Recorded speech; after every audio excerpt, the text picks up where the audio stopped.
ಸುನಿಲ್ ಅಂತೆ. ಸುನಿಲ್, ನೀವು ಈಗ ಟ್ರಾಫಿಕ್ ವಾರ್ಡನ್ ಆಗಿ ಎಷ್ಟು ವರ್ಷ ಕೆಲಸ ಮಾಡಿದಿರಿ? 7.5 years ಆಯ್ತು. 7.5 ವರ್ಷ ಮಾಡಿದಿರಿ. ಜಾಸ್ತಿ ನಂತೂರು ಜಾಸ್ತಿ 2 ವರ್ಷ ಇಲ್ಲಿ ಜ್ಯೋತಿಯಲ್ಲಿ ಮಾಡ್ತೇವೆ. ಹೆಚ್ಚಾಗಿ ನಂತೂರೇ ಮಾಡಿದಿರಿ. ನಂತೂರು ನಿಮ್ಮ ಮನೆ ಕೂಡ ಇಲ್ಲಿ ಹತ್ರ ಇದೆ. ಅದೇ ನೆಕ್ಸ್ಟ್ ಬಿಲ್ಡಿಂಗ್ ಅಲ್ಲಿ ಇದೇ ಪಕ್ಕದ ಬಿಲ್ಡಿಂಗ್. ಹೌದು. ಸೊ ಈ ತಾರೆ ತೋಟದ ಡಿವೈಡರ್ ಓಪನ್ ಇದೆಯಲ್ಲ, ಅದು ಇದ್ರೆ ಒಳ್ಳೇದಾ ಅಥವಾ ಕ್ಲೋಸ್ ಮಾಡಿದ್ರೆ ಒಳ್ಳೇದಾ? ಇದ್ದಾರೆ ಒಳ್ಳೆ.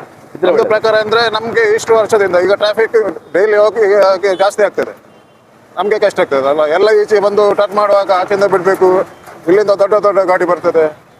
ಅದು ಓಪನ್ ಇದ್ರೆ ಒಳ್ಳೆ. ಅಪೋಸಿಟ್ ಬರ್ ಇರ್ತಾರಲ್ಲ, ಅದ್ರಾಗ ಓಪನ್ ಇರೋದ್ರಿಂದ ಅದಕ್ಕೆ ಏನ್ ಮಾಡ್ಬೇಕು?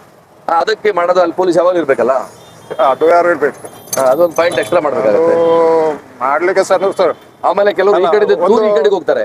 ಒಂದಂದ್ರೆ ಅವರು ಜಸ್ಟ್ ಒಂದು ಕೆಳಗೆ ಹೋಗಿ ಫ್ಲೈಓವರ್ ಮೇಲೆ ಹೋಗಿದ್ದಾರೆ, 3 ಕಿಲೋಮೀಟರ್ ಹೋಗಿ ಟರ್ನ್ ಮಾಡಿ ಬರ್ಬೇಕು.